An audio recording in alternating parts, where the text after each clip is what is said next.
우리가 지난 주일 담임 목사 취임 예식과 원로 목사 추대 예식을 잘 치렀습니다. 위에서 기도해 주시고 헌신해 주신 우리 성도님들께 감사를 드리며 오늘 말씀의 자리 가운데로 함께 나아가기를 소망합니다. 우리가 그 예식을 치렀죠. 지난 주일에 예식을 치렀는데요. 예식에는 여러 가지 의미들이 포함되어 있습니다. 담임 목사 취임 예식이나 원로 목사 추대 예식과 같은 그런 교회 내에 어떠한 예식도 있고요. 그다음에 개인적인 예식들은 또 뭐가 있겠습니까? 남녀 간의 결혼 예식이 있을 것이고요. 담임 목사 취임 예식이나 원로 목사 추대 예식의 경우에는 이미 교회 행정적으로 서류상으로는 제가 담임 목사로 기록되어 있고 또 원로 목사님으로 백홍교 목사님이 추대되어 있는데 이미 서류상으로 행정적으로 담임 목사이며 원로 목사임에도 불구하고 따로 이러한 취임 예식을 하는 이유가 무엇일까요? 추대 예식을 하는 이유가 무엇일까요? 또 조금 전에 말씀드렸던 것처럼 남녀 간의 결혼 예식을 치르죠. 결혼식이 있습니다. 그런데 사실상 남녀 간의 결혼을 증명하는 일이 결혼식이 아니죠. 실제적으로 법적으로 남녀 간의 결혼이 성사되었음을 확인하는 것은 무엇입니까? 혼인 신고죠. 결혼식이 따로 있고요. 혼인 신고가 따로 있습니다. 물론 이제 사실혼 관계에 대한 여러 가지 법률들이 추가되어 있지만 우리가 실제적으로 법적인 의미를 볼 때요. 결혼식을 해야 결혼한 사람입니까? 아니면 혼인 신고를 한 사람들이 결혼한 사람들입니까? 예, 법적으로 보면 혼인 신고를 마친 사람들이 부부가 되는 것이죠. 그런데 우리가 그냥 인식적으로 그러니까 법적인 것들을 따로 떼어놓고 우리가 인식할 때 결혼식을 한 사람들을 부부로 생각을 합니다. 실제적으로 혼인신고를 먼저 했다 하더라도 결혼식을 치르지 않는 사람들을 볼 때 저 사람 결혼을 한 건가? 결혼하지 않은 건가? 이런 결혼하지 않은 것으로 인식하기가 쉽고요. 실질적으로 그렇기 때문에 우리가 이 결혼식, 결혼 예식을 통해서 보여줘야 하는 것들 그리고 그 예식을 통해서 우리가 증거해야 되는 부분들이 있습니다. 많은 사람들을 초청해 놓고 우리가 두 사람이 한 몸을 이루었습니다. 부부가 되었습니다. 그리고 특별히 결혼식에는 무엇이 있냐면 서약이 있죠. 부부간에 한 몸을 이루었다라고 하는 서약 그리고 수많은 증인들 앞에서 그렇게 서약을 하는 모습을 우리가 볼 수가 있습니다. 담임 목사 취임식과 원로 목사 추대식도 마찬가지죠. 이미 법적으로는 담임 목사가 되었지만 법적으로는 원로 목사가 되었지만 많은 분들 앞에서 담임 목사의 취임 어떤 예식을 치르게 되고 원로 목사의 어떤 추대 예식을 통하여서 이 사람이 담임 목사이다. 이 사람이 원로 목사이다. 이 두 사람이 부부가 되었다라는 것을 공포하는 그런 역할을 하게 되는 것입니다. 저 개인적으로는 벌써 한 13년, 14년여의 시간이 흘렀습니다. 장교로서의 임관을 할 때 모습이 또 기억이 납니다. 임관식도 마찬가지죠. 법적으로는 이미 저는 군인 신분이고 소위로 계급을 받았지만 임관식을 통해서 그리고 임관식 안에 있는 또 선서의 과정을 통해서 내가 바로 그 역할을 할 사람이다. 내가 바로 그 사람이다. 인정받고 확인받고 공포하는 의식들을 다 치르게 됩니다. 오늘 본문에 나타나고 있는 이 제사장들은요. 마찬가지로 하나님께서 임명해 주신 사람들입니다. 하나님께서 지정해 주신 사람들입니다.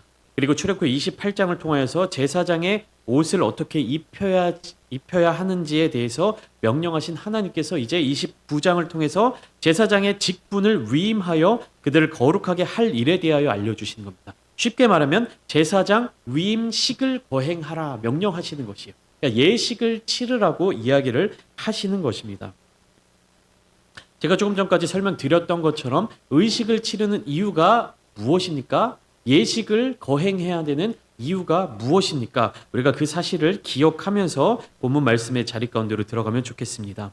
1절 말씀은 이렇게 시작하고 있는데요. 내가 그들에게 나를 섬길 제사장 직분을 위임하여 그들을 거룩하게 할 일은 이러하니 하나님께서 모세에게 말씀을 하시는 것입니다. 그러니까 하나님이 모세에게 그 일을 하라고 말씀하시면서 모세를 통하여 아론과 그의 아들들에게 제사장 직분을 위임하도록 하시는 겁니다. 하나님께서 아론과 그의 아들들에게 제사장의 역할을 부여해 주시는데요. 모세를 통해서 그 일을 하도록 위임해 주시는 것입니다. 위임의 사전적인 단어를 찾아보면요. 그 뜻을 찾아보면 이렇게 기록되어 있습니다. 어떤 일을 책임지어서 맡기는 일. 어떤 일에 대해서 책임을 지어서 맡긴다라는 것입니다. 그렇다면 아론과 그의 아들들에게 제사장 직분을 위임하도록 한다라는 것은 무슨 뜻이냐면 그 사람들에게 제사장 직분에 대한 책임을 지도록 만든다는 것이죠.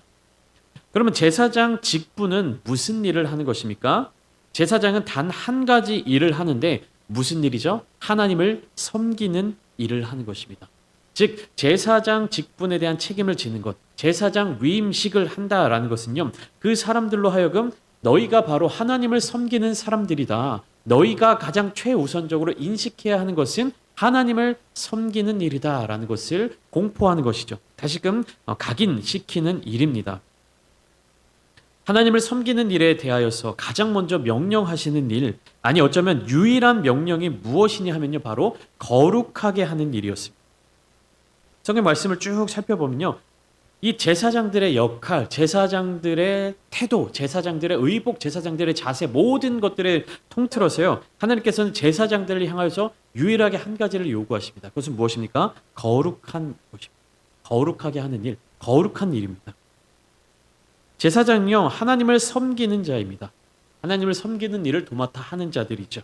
그 하나님을 섬기는 자에게 가장 먼저 필요한 혹은 가장 유일하게 필요한 역할이 뭐라는 것입니까? 거룩함이라는 사실입니다. 28장에서 함께 나누었던 것처럼 제사장의 옷은요 거룩한 옷입니다. 제사장은 그 거룩한 옷을 입음으로써 영화로워지며 그리고 또 거룩한 이 예식을 통해서 오늘 함께 나눈 29장의 이 예식을 통해서 거룩해져야만 했습니다. 제사장이 하는 일이 하나님을 섬기는 일이고 그 일은 거룩한 자들이 맡아야 하는 일이며 그러기 위해서 이들은 거룩한 옷을 통하여서 영화로워지고 거룩한 의식을 통해서 거룩한 사람들로 검증받아야만 했던 것입니다. 그래서 이 제사장의 임직식에는요. 짐승들이 필요한데 어떤 짐승들입니까? 첫 번째로 어린 수소 하나, 그러니까 숫송아지 한 마리죠. 그리고 흠 없는 순양 2마리 이렇게 해서 3마리의 짐승이 필요했습니다. 레위기 8장에서는요. 이 짐승들을 가리켜서 속죄제에 사용할 송아지, 숫송아지라고 이야기하고 또 번제물로 바칠 순양 그리고 위임식에 쓸 순양이라고 부릅니다. 그러니까 3마리의 짐승들이 각각 사용될 목적이 달랐다라고 하는 것이죠. 그리고 그 목적에 합당하게 그 짐승들을 잡아야 했던 것입니다. 이 제물들은요 하나님 앞에 드려지는 것들입니다. 그렇기 때문에 흠 없는 것들로 준비되어야만 했습니다. 제물들 또한 흠이 없어야 되고 제사장들도 마찬가지로 흠 없는 사람들이어야만 했습니다.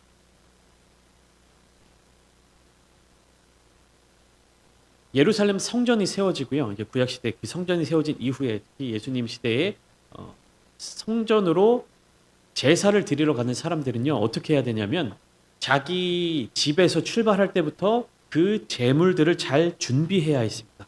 그러니까 흠 없는 제물들, 흠 없는 소, 흠 없는 양. 그러니까 제물들을 내가 집에서부터 준비해 갈 때 흠 없는 짐승들을 준비해 가야 되는 거죠. 근데 그 짐승들을 끌고 몰고 예루살렘 성전까지 가면서 어떤 일이 발생할 수 있습니까? 이 소가 이 짐승들이 자기 멋대로 다니면서 가야 될 길로 가지 않고 뭐 치우쳐서 가게 되면 어떻게 됩니까? 그 몸에 흠집이 생겨나게 돼요.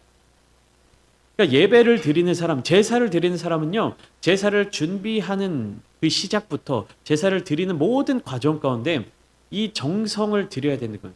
거룩함을 유지해야 되는 거예요. 흠 없는 자로서 자기 자신도 흠이 없는 자여야 하지만 이 하나님께 드려질 짐승들 또한 흠이 없는 제물들로 잘 지켜 나갈 수 있도록 그것을 정성을 들여야 했다라는 것입니다. 그렇기 때문에 어떠한 사건들이 발생하게 됩니까?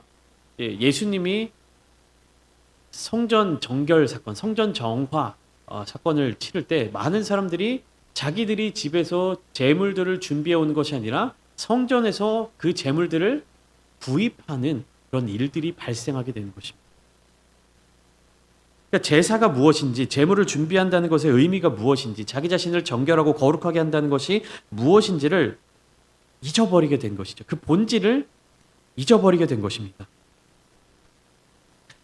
그와 같이 제물은 흠없는 것들로 준비되어야 하는 것이고요. 이 흠없는 제물들을 준비하는 모든 과정 가운데에서 그 제사를 드리는 그 사람들 또한 흠이 없는 자들로서 준비되어야 한다라는 사실입니다.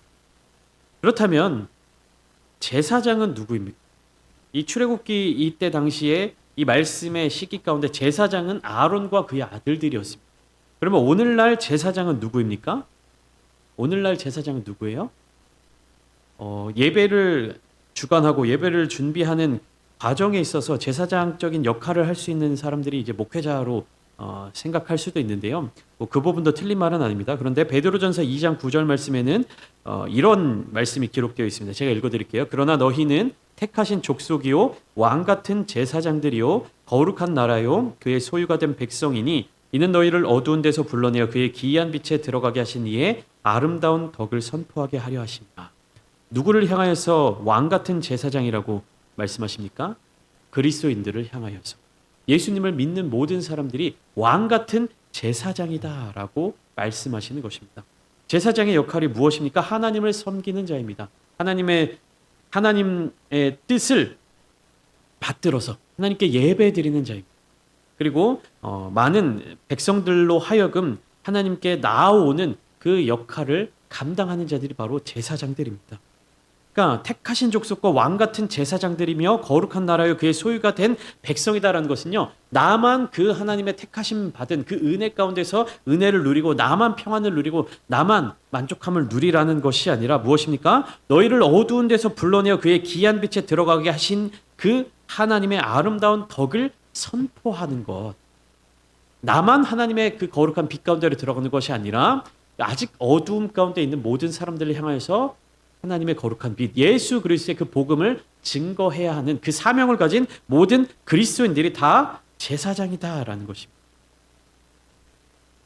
그 제사장에 해당하는 자격, 그 조건을 갖춘 사람은 구약과 신약에 따라서 달라졌지만 제사장이 갖추어야 할 거룩한 모습은요, 바뀌지 않았습니다. 구약의 제사장들 역시 하나님을 섬기는 자로서 거룩해야 하지만 신약의 왕 같은 제사장들, 그리스도를 따르는 그리스도인들, 그 백성들 또한 여전히 구약의 제사장들과 마찬가지로 거룩함을 지켜내야 한다라는 것이죠.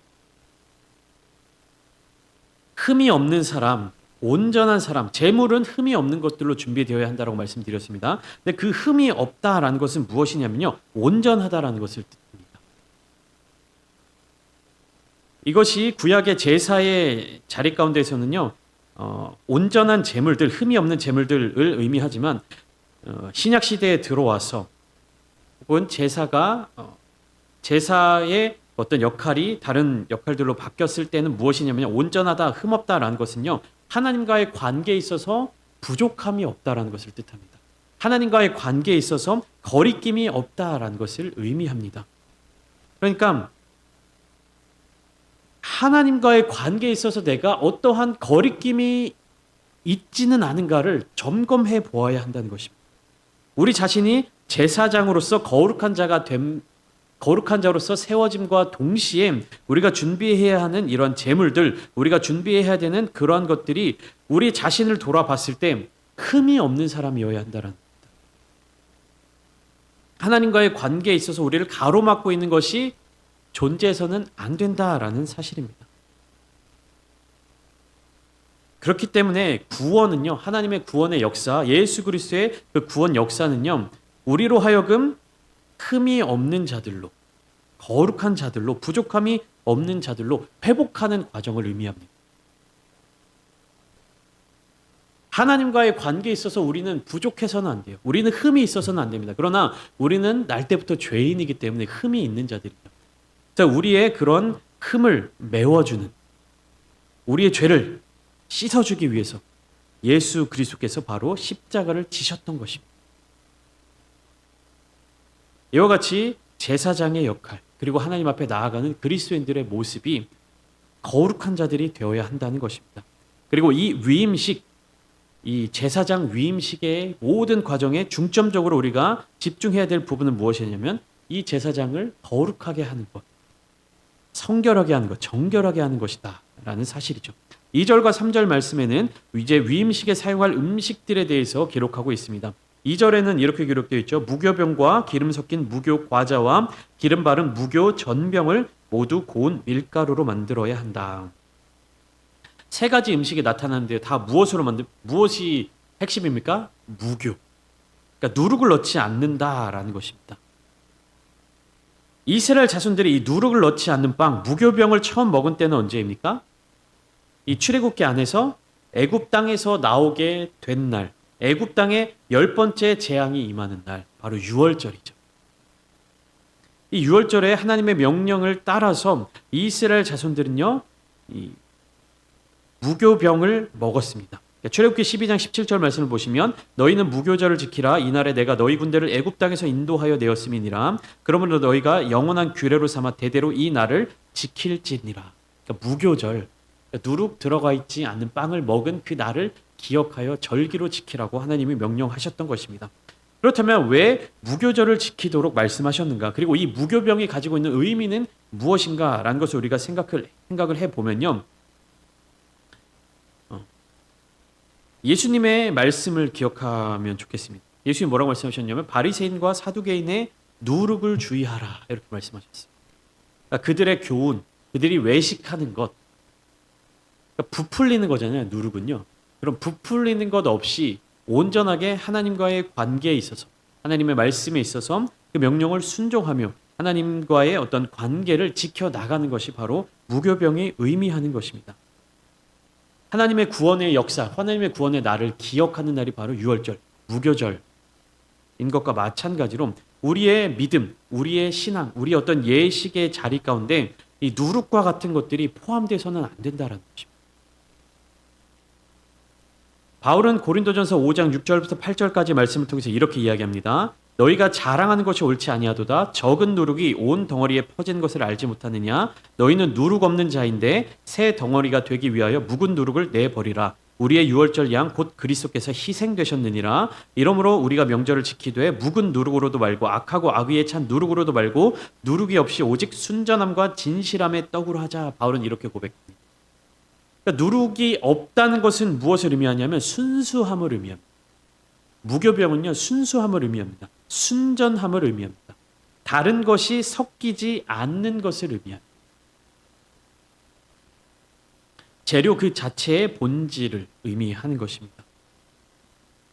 그렇기 때문에 제사장의 위임식에 쓰여질 음식들, 그러니까 제물에 쓰여질 그 짐승들도 흠이 없는 짐승들이어야 함과 동시에 그 행사에 쓰여질 음식들도 무교병, 그리고 무교과자, 무교전병을 고운 밀가루로 만들어야 한다라는 것이죠.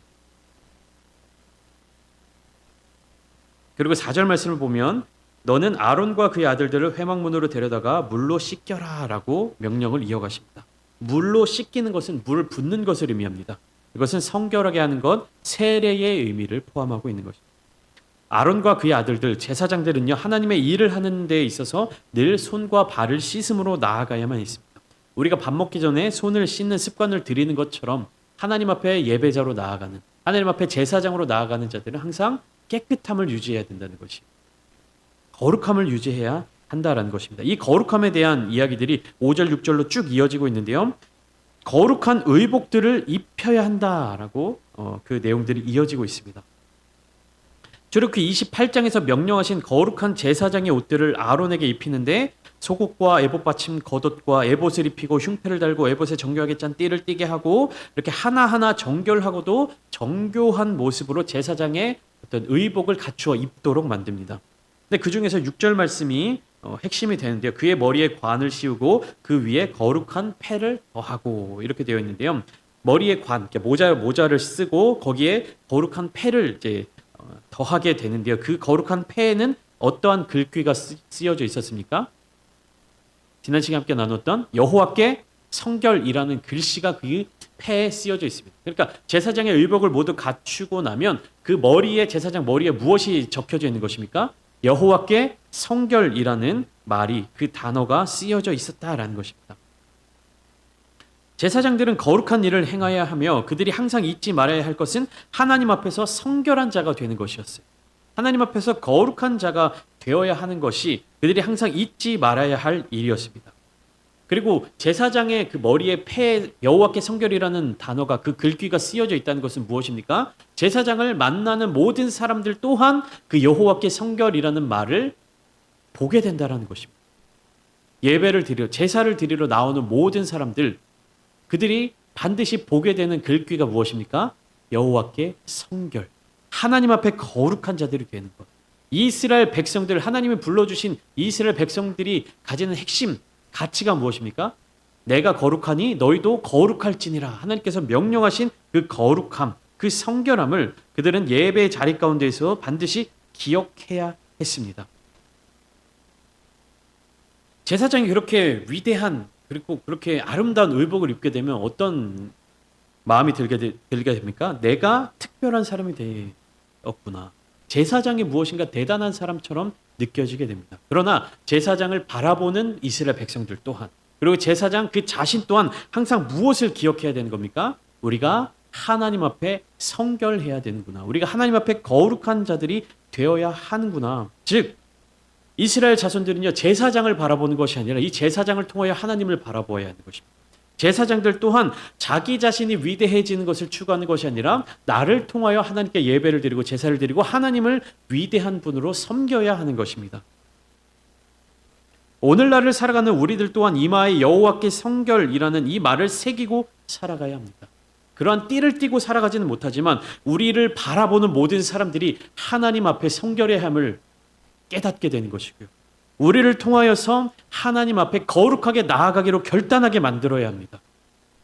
이면적 그리스도인이 되어서는 안 되는 것이에요. 예배의 자리 가운데 나와서 교회의 자리 가운데 나와서는 거룩한 모습으로 하나님 앞에 간절히 기도하는 모습으로 하나님 앞에 깨끗한 모습으로 살아가는 것처럼 보이지만 교회를 떠나서 삶의 자리 가운데 삶 속에서 만나는 사람들과 나눈 모든 대화 가운데 하나님 앞에 거룩함을 버리고 자기의 이익만을 쫓아 살아가고 자기의 육체적 쾌락만을 쫓아 살아가며 자기의 판단을 믿으며 살아가는 그런 그리스도인들이 있습니다. 그러나 우리는요.